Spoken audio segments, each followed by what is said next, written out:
مفيش حد ما سمعش عن الجاسوم أو ما يسمى بشلل النوم، لكن كم واحد عاش التجربة دي؟ كل اللي أقدر أقوله إنها تجربة صعبة. طب تعمل إيه بقى لو تحول الجاسوم ده لجزء لحياتك؟ طبعا مش فاهمني، وعشان كده قبل ما نبتدي في قصتنا ياريت تنسى تعمل لايك وسبسكرايب وتفعل زر الجرس، ويلا بينا. كنت بحاول أنام زي كل يوم، شفت نفسي واقف جوه متحف مليان تحف وأنتيكات. لفت انتباهي بردية تحتها تمثال مكتوب عليها بالمصري: أنا الإله الشهر السابع، من يتلقني فقد امتلك المعرفة وعرف الأسرار، ولكن عليه تنفيذ العهد وإلا وكان مصيره الهلاك. قمت من نومي على صوت رجلين ماشية في الأوضة. جيت أقوم حسيت إني اتشليت مش قادر أتحرك، وشفت ناس كتير لابسة حاجة أشبه بالعمم فوق راسها بتتحرك في الأوضة. قعدت على الوضع ده 10 دقايق لحد ما جسمي بدأ يفك. قمت من على السرير عشان أفتح باب الأوضة، ومجرد ما فتحته كانت الصدمة. وأنا صغير كنت دايما بسمع إن الأحلام حاجة حلوة وإن الكابوس حاجة وحشة، وأكيد إحنا بنشوف الاتنين. أنا مثلا حلم حياتي أكون منقب عن آثار زي بابا، حلم فضلت أسعى عشانه كتير، لكن الكوابيس كان ليها عجم الأكبر وتوصيل أو تأثير أكبر. وأنا طفل سامحوني أنا دخلت في الكلام على طول ونسيت أعرفكم بنفسي. أنا اسمي عمر سليم الحاوي، عندي دلوقتي 21 سنة، من إحدى محافظات مصر في الوجه البحري. عايش مع أمي وأخويا مالك اللي عنده 17 سنة، بدرس في كلية آثار، وحلم حياتي أكون منقب عن الآثار زي والدي الله يرحمه. والدي سليم الحاوي كان من أشهر المنقبين على الآثار في الوقت ده، واللي بسببه أنا بعيش في عذاب ورعب. هتقولي ليه وهحكي لكم. والدي كان بيحب شغله جدا، بالرغم من خطورته كان متعلق بيه. كان بيقولي لما تكبر عاوزك تحب الشغلانة دي. كنت 10 سنين وقتها. فاكر كويس اليوم اللي جات فيه دعوة لوالدي في افتتاح متحف جديد. كنت لسه جايب درجات كويسة في المدرسة، وقرر والدي يكافئني وياخدني معاه. ما كنتش عارف إنه هيكون مشوار الموت. ركبنا العربية واتحركنا على المتحف. كنت فرحان جدا. وصلنا كان متحف كبير بيضم عدد كبير جدا من الأنتيكات والتحف والتماثيل. ناس كتير جدا حاضرة المتحف وكله بيصور. لفت نظري تمثال في ركن لوحده محاط بالزجاج من الخارج، ومن الواضح إنه غالي جدا. والدي أخد باله إني بص على التمثال، أخدني من إيدي وتقدم ناحيته. بمجرد ما بصيت للتمثال حسيت بصداع شديد جدا، وسمعت صوت غليظ في وداني بيقول لي: الرياض الشهر السابع، من يمتلكني فقد امتلك المعرفة وعرف الأسرار، ولكن عليه تنفيذ العهد وإلا الهلاك. ما كنتش فاهم حاجة من الكلام عشان الصوت بيتقلب لصراخ مفزع اخترق عقلي. حطيت ايدي على ودني عشان ما اسمعش. فضلت اعيط بصوت عالي درجة ان كل اللي في المتحف اخد باله في الوقت ده. اتدخل بتاع الامن عشان صوت عياطي ازعج الضيوف وحاول يمشيني. اتدخل والدي وصرخ فيه، وصلت لمشادة واشتباك بالايدي. واللي حصل ان والدي دفع على الراجل عشان يصطدم بالزجاج اللي اتكسر، والتمثال وقع على الارض. واتطردنا من المتحف. والدي كان متعصب جدا وخدنا ومشينا وركبنا عربية واتحركنا. كنت لسه بعيط، صرخ فيا والدي وقال: كفاية عياط، العياط ده السبب في اللي حصل. أنا أول مرة أتعرض لموقف زي ده وإنت السبب. والدي ما كانش مركز مع الطريق، ما خدش باله إن في شجرة كبيرة في وشه، وللأسف على ما أخد باله كانت العربية صدمت بالشجرة. فوقت لقيت نفسي في مستشفى، واللي فهمته من كلام اللي اتقال قدامي إن والدي دخل في غيبوبة. ماما وأخويا اطمنوا إني كويس والحمد لله. عرفت إن هفضل هنا شوية تحت الرعاية. طلبت من ماما إن عايز أشوف بابا. قومتني من على السرير، جسمي متكسر لكن كدمات وجروح صغيرة في دماغي. وصلنا قدام أوضة المفروض إنها العناية المركزة. وقفت على كرسي عشان أقدر أشوف والدي، كان نايم ومتوصل له أجهزة تنفس. فضلت أتفرج عليه شوية لحد ما لاحظت إن ماما بعدت عني واتلفت ناحية الأوضة تاني. وهنا كانت الصدمة، نور الأوضة كله مطفي. شفت أكتر شيء مفزع، وحش أو غول اللي سمعته عنه في القصص قاعد فوق صدر والدي. وهنا كانت الصدمة، والدي بيخنقه. عاوز أصرخ، لساني اتلجم، مش قادر أتكلم. في لحظة ضربت جهاز الإنذار ولقيت الدكتور والممرضين بيجروا ناحية الأوضة. دخلوا وحاولوا يلحقوه، لكن الدكتور خرج وقال: البقاء لله، القلب اتوقف وما قدرناش نلحقه. أنا واقف مصدوم من اللي شفته، وموت والدي في نفس اللحظة خلى الدموع تنزل من غير ما أحس بيها. مات والدي، أقرب حد ليا، وأنا شفته وهو بيموت ومعرفتش أنقذه، وحزن كبير ساب والده في قلبي. وبعد شهر بدأنا نرجع لحياتنا يوميا كل حاجة. وبعدها بكم يوم كان عيد ميلاد ال11، وطبعا نظرا للظروف محدش افتكر. نمت في اليوم ده وصحيت على صوت بيهمس ودني بيقول: في عيد ميلادك ال11 نترقب أن تبلغ من العمر المزيد والمزيد من السنوات لتكون حارس العهد. متحول لصوت صراخ تاني. حاولت أقوم لكني اتشليت، حسيت بتقل على صدري. كل اللي شايفه ناس على راسها حاجة أشبه بالعمم بتلف جوه الأوضة، وأنا مش قادر حتى أحرك إيدي. استمر الحال كده 10 دقايق لحد ما بدأ جسمي يفك. صرخت بعلو صوتي. دخلت ماما وهي بتقول: مالك، في ايه؟ كنتش عارف اقول لها ايه، محدش هيصدق الكلام اللي احكيه. وفضلت اعيط وبس لحد ما نمت، وصحيت على صوت بيقول لي: لسه مش عايز تملك المعرفة وتعرف الأسرار. اتعدلت عشان الاقي واحد قاعد على طرف السرير ومديني ظهره، واتلفت لي. وهنا كانت الصدمة، كان والدي. لكن لأ، ده كان مسخ على شكل والدي، مفزع جدا. جلده متشقق وشفايفه سودا وعينيه سودا. وقال لي بصوت أجش: في عيد ميلادك ال11 نترقب أن تبلغ من العمر المزيد ومزيد من السنوات لتكون حارس العهد. لكن شكله بدأ يرجع تاني لشكل والد الطبيعي، وقال لي: ما تسمعش كلامهم يا عمر، ما تسمعش كلامهم. وصرخ واختفى. فضلت أبكي ومش عارف ليه أنا ببكي، من الخوف ولا ببكي من فراق والدي. أمي جات على صوت العياط وطبطبت عليا وقالت لي: أنا أسفة، أنا نسيت عيد ميلادك يا حبيبي، كل سنة وأنت طيب. كنتش عارف أقول لها إيه، عاوز أقول لها إني مش بعيط عشان كده، لكن سكت مش عارف ليه. وبعد فترة من الحزن قررت أمي ترجعني المدرسة، يمكن ده ينسيني شوية.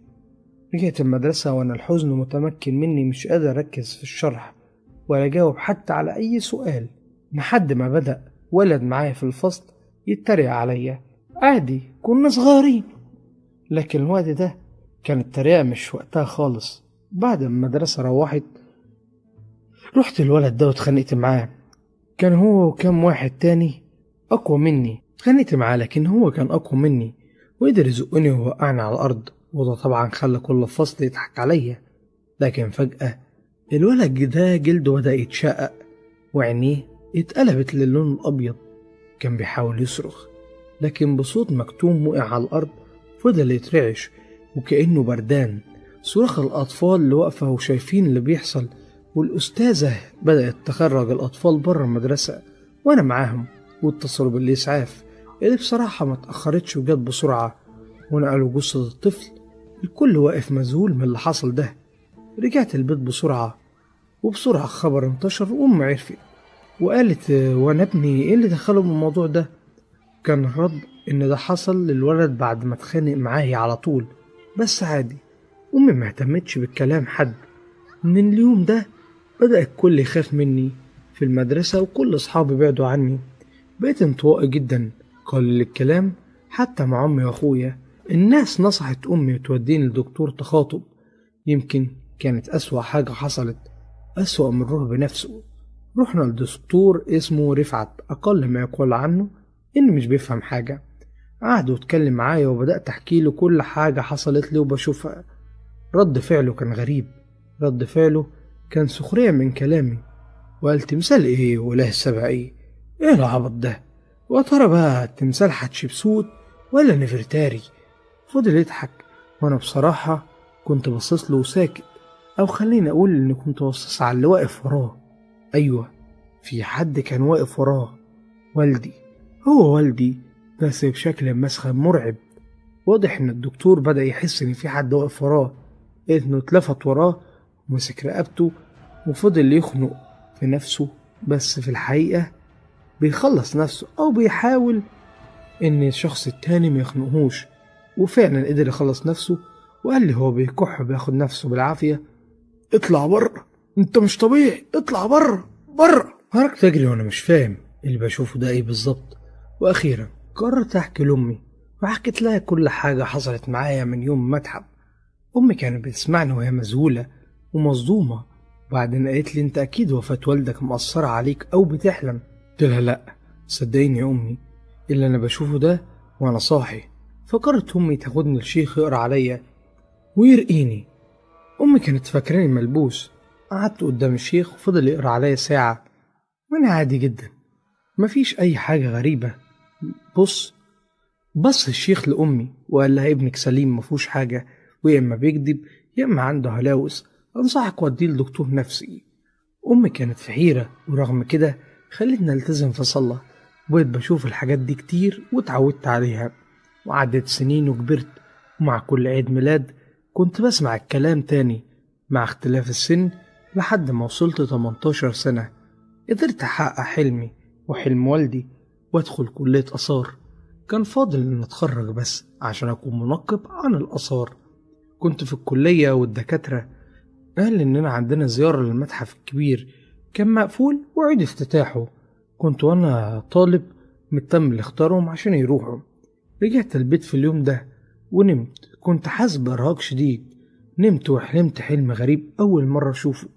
حلمت إني واقف في حاجة أشبه بمعبد، وعلى حيطان رسمة تمثال أنا عارفه كويس. وبدأت أسمع صوت طبل جاي من مكان قريب.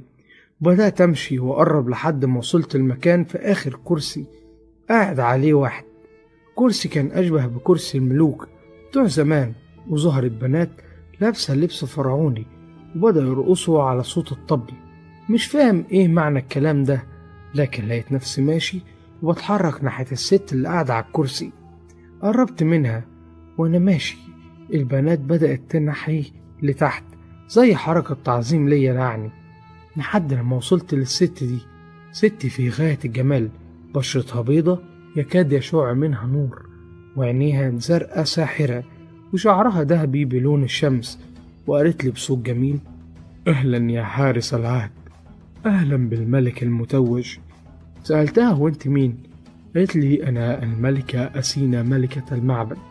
وشاورت لحد من الخدم جاب ليها صندوق صغير، وقالت لي هذه هي تميمة العهد، حافظ عليها حتى تملك العرش. فتحت الصندوق والصدمة، الصندوق جواه تمثال أخدته بمجرد ما لمسته صحيت من النوم. والصدمة الصندوق موجود على مكتبي. قمت من مكاني وأنا مفزوع، فتحت الصندوق ولقيت تمثال. قفلت الصندوق وبقول يعني أنا مكنتش بحلم. صحيت فوق، فطرت ورحت الجامعة، وكان اتفاق إنها نروح المتحف بكرة. خلاص حضرت المحاضرات ورجعت البيت، اتغديت ودخلت الأوضة. كنت بحاول أنام زي كل يوم. نمت وشفت نفسي واقف جوه متحف مليان تحف وأنتيكات. لفت انتباهي بردية تحت تمثال مكتوب عليها بالمصري: أنا إله الشر السابع، من يمتلكني فقد امتلك المعرفة وعرف الأسرار، ولكن عليه تنفيذ العهد وإلا كان مصيره الهلاك. قمت من النوم على صوت رجلين ماشية في الأوضة. جيت أقوم حسيت إني اتشلت مش قادر أتحرك. شفت ناس كتير لابسة حاجة أشبه بالعمة فوق راسها بتتحرك في الأوضة. قعدت على الوضع ده 10 دقايق لحد ما جسمي بدأ يفك. قمت من على السرير عشان أفتح باب الأوضة واتصدمت. الصندوق مفتوح والتمثال مش موجود. يعني إيه؟ راح فين؟ رحت على أوضة بابا وفتحتها. مجرد ما فتحتها كانت الصدمة، أخويا واقع على الأرض بيترعش. جريت عليه وأنا بحاول أفوقه من اللي بيحصل، والمصيبة ما كنتش واخد بالي منها إن التمثال وقع جنب أخويا مكسور. أيوة، مكسور. حسيت إن قلبي هيقف من العدم. ظهر كائن أشبه بهيكل عظم أسود واقف بحرك دماغه يمين وشمال، ومع تحريك دماغه كنت بسمع عظام رقبته وهي بتتكسر. أعوذ بالله من الشيطان الرجيم، أعوذ بالله من الشيطان الرجيم. اتحرك الكائن ده ناحيتي، ما كنتش فاهم هيعمل ايه. حركتي اتشلت تماما ومسكني من رقبتي خنقني. بحاول أقوم لكن فجأة سابني وبحركة مغتالية زقني. حسيت إن اتزقيت زقت 10 رجالة في بعض. طرت في الهوا، وقعت على الأرض، وللأسف كانت آخر حاجة شفتها وأنا بقع فاقد الوعي. الكائن ده وهو بينزل بإيديه الاتنين على صدر أخويا. منظر صعب عمري ما نسيته ولا هنساه. ولما فوق لقيت نفسي على السرير وأمي جنبي بتقول لي فوق يا ابني، إيه اللي حصل لك؟ فوق. فتحت عينيا لقيت في دكتور واقف وبيقول لأمي حمد على السلامة. الحمد لله إن هو فاق، هيكون كويس، اطمني. ردت عليه أمي وهو إيه اللي حصل له يا دكتور؟ رد عليها مش عارف، بس حالة أشبه بالغيبوبة، بس كويس إنه فاق منها. قلت لأمي هو إيه اللي حصل؟ قالت لي إنها جت تصحيني وكنتش بصحى ولا برد عليها. جابت لي دكتور لحد ما فقت. كنت حاسس بإرهاق لكن أنا نسيت سؤال مهم جدا. ماما، هو أخويا فين؟ مالك فين يا ماما؟ ردت عليا أخوك نايم يا ابني، بتسأل ليه؟ قمت بسرعة وجريت على الأوضة عاوز أشوف أطمن عليه. دخلت كان نايم فعلا. صحيته، قام سألني فيا يا عمر بتصحيني ليه؟ ردت عليه مفيش يا مالك، انت كويس؟ انت مصحيني عشان تسألني السؤال ده؟ اطلع بره يا عمر وسيبني انام. خرجت وسيبته ينام. بصيت على الساعة لقيتها 8 الصبح. قلت هننزل الجامعة عشان نروح المتحف. دخلت اوضتي وغيرت هدومي وبصيت على التمثال اللي كان لسه في مكانه في الصندوق. اخدت الصندوق وحطيته في دولابي وقفلت عليه كويس وجهزت نفسي عشان انزل الجامعة. نزلت ورحت الجامعة. جه الاتوبيس اللي هيودينا. ركبنا وركب معانا واحد شكله غريب عننا وقال صباح الخير، انا اسمي حسام، مرشد سياحي، هكون معاكم في الرحلة دي. وقبل ما نوصل خلينا احكي لك قصة صغيرة عن المتحف. المتحف ده اتبنى على يد مهندس اسمه ميشيل. متحف كان بيحتوي على انتيكات وتماثيل لحد ما وصل المتحف قطعة ملفوفة بورق البردي كانت عبارة عن تمثال. من يوم ما وصلت المتحف ما بقاش طبيعي، متحف اتسكن لحد ما طلع أمر إزالة المتحف عشان الأحداث الغريبة اللي كانت بتحصل هناك والنتج عنها وفاة أي ست تدخل المتحف. اتدخلت أنا في الوقت ده وقلت له اشمعنى الستات؟ رد وقال الله أعلم، بس بعدها قررت الحكومة هدم المتحف. بس المفاجأة إن التمثال اختفى وكل اللي موجود في ورقة البردي حتى الآن هي بس اللي موجودة. خلص حسام مرشد السياحي كلامه وأنا سرحان وأدعي يا رب ما طلعش في بالي. بعد نص ساعة وصلنا، وللأسف هو المتحف اللي بيفكرني بأسوأ ذكريات حياتي. أكيد التمثال هو التمثال اللي عندي في البيت. دخلنا واستقبلنا أستاذ عاطف مدير المتحف وبدأ يلف معانا في المكان ويشرح ويتكلم عن كل تمثال لحد ما وصلنا صورة تمثال. إيه ده؟ هو تمثال وتحت الصورة ورقة بردي مكتوب عليها لغة هيروغليفية، لكن في حد مترجم الورقة وقال أنا إله الشر السابع، من يمتلكني فقد امتلك المعرفة وعرف الأسرار، لكن عليه تنفيذ العهد وإلا كان مصيره الهلاك. هو نفس الكلام اللي شفته في كابوسي. اتكلم الأستاذ عاطف وقال حكاية التمثال المفقود. التمثال ده إله الشر عند الفراعنة زمان، وعلى حسب الكتب ده ملك راع السابع، ملك من ملوك، كان متزوج من ملكة أثينا، كانوا عايشين في معبد مبقاش موجود دلوقتي لكن مكانه الحالي الأهرامات. لكن الملك راع كان عاشق للسيدات وخصوصا الجواري. الملكة أثينا كانت عارفة خيانة الملك ليها لكن ما كانتش بتعلق لحد ما جت معبد الست قدرت تخلي الملك يقع في حبها ويقرر يتزوجها. خصوصا الملكة أثينا ما كانتش بتنجب غير بنات، بس الملك كان بيحلم بولد عشان كده قرر يتزوجها.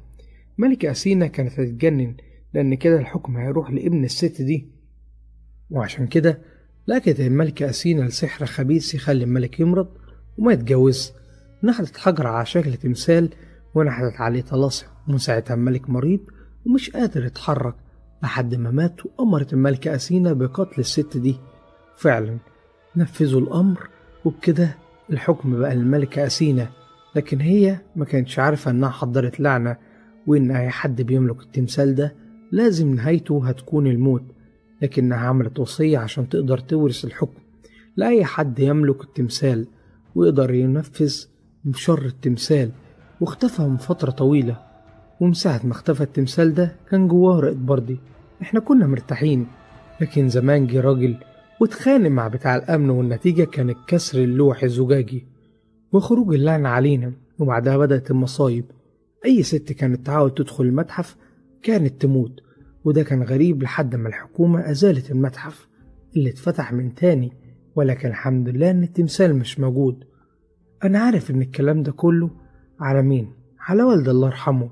تمالكت أعصابي لحد ما خلصنا ومشينا ورجعت البيت، وأنا أخدت قرار هتخلص من التمثال ده لو حصل إيه. وصلت البيت وكانت الساعة 10 بالليل، الدنيا ضلمة كحل وكأننا في صحراء، مش سامع صوت. دخلت وأنا بنادي على ماما ومالك، لكن مفيش رد. بدأت أقلق. دخلت الأوضة ما لقيتهاش. دخلت أوضتي شفت منظر صعب، أمي وأخويا واقعين على الأرض وبطونهم منفجرة، شكلها صعب. سندت باب الأوضة عشان مش قادر أقف على رجليا، وزقت الدولاب المفتوح. من الواضح إنهم مسكوا التمثال. فضلت أعيط وأصرخ، واتلمت عليا الجيران وما قدرتش أمسك نفسي. فقدت الوعي من كتر الصراخ. فوق يا عمر، اصحى يا عمر. فتحت عيني عشان أشوف صدمة جديدة. واقف قدامي أمي وأخويا وأبويا التلاتة. لا أكيد أنا بحلم. تعلم إيه؟ الحمد لله على السلامة يا ابني، الحمد لله على السلامة. الحمد لله على السلامة من إيه يا بابا؟ هو في إيه؟ أنا مش فاهم حاجة. لقيت الدكتور جاي يقول لي أنت ليك 6 شهور في غيبوبة من ساعة ما إن أنت ووالدك عملتوا حادثة من 6 شهور. يعني أنا مش عندي 18 سنة دلوقتي؟ ضحك والدي وقال 18 سنة إيه بس؟ لسه بدري، بكرة تكبر وتبقى راجل قد الدنيا. يعني إيه كل ده كابوس؟ كابوس إزاي؟ اتكتب لي على خروج ورجعت البيت. بقيت أبص على نفسي في المراية، لسه عندي 10 سنين، لسه صغير. كل ده كان وهم. لكن في الوقت ده سمعت صوت بيهمس لي: مش وهم يا عمر، انت حارس العهد، انت حارس العهد. وبكده انتهت قصتنا النهاردة يا صديقي. ما تنساش تعمل لايك وسبسكرايب وتفعل زر الجرس. يلا سلام.